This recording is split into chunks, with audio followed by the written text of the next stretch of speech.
আপনি যদি সমস্ত আম্বিয়া কেরামদেরকে দেখে, আদম সফিউল্লাহ, ঈসা রুহুল্লাহ, সমস্ত আম্বিয়া কেরাম তাদের মুখ দিয়ে যদি কোন ব্যক্তির আলোচনা করেছে, কোন ব্যক্তির ফজিলত বর্ণনা করেছে, সর্বপ্রথম যে ব্যক্তি, এটা আর কেউ নয়, এটা হচ্ছে আমার আপনার সকলের আকা, উভয় জাহানের দাতা, মদিনা কামলিওয়ালা নবী।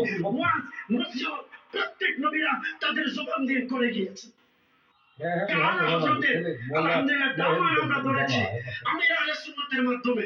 আজকে আমরা কি নিয়ত করতে পারি না ইনশাআল্লাহ ওই আলা হযরতের গাটি ধরে আছি, ইনশাআল্লাহ মৃত্যুর আগ পর্যন্ত থাকবো। ফয়জানে আলা হযরত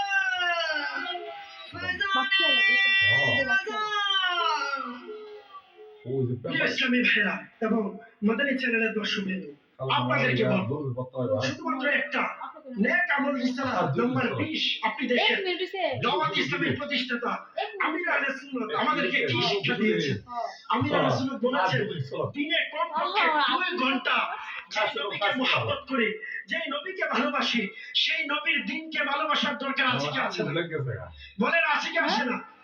তো আমরা সবাই স্লোগান নেই কি ভালোবাসি ভালোবাসি প্রিয় নবীকে, ভালোবাসি ভালোবাসি প্রিয় নবীকে, ভালোবাসি ভালোবাসি প্রিয় নবীকে। আমরা নবীকে ভালোবাসি কি বাসি না? আমরা আল্লাহ আর নবীকে ভালোবাসি, বলো আমরা আল্লাহ আর নবীকে ভালোবাসি। ইনশাআল্লাহ হবে ওদের পরিবারে, বলো ভালোবাসি ভালোবাসি প্রিয় নবীকে, ভালোবাসি ভালোবাসি প্রিয় নবীকে।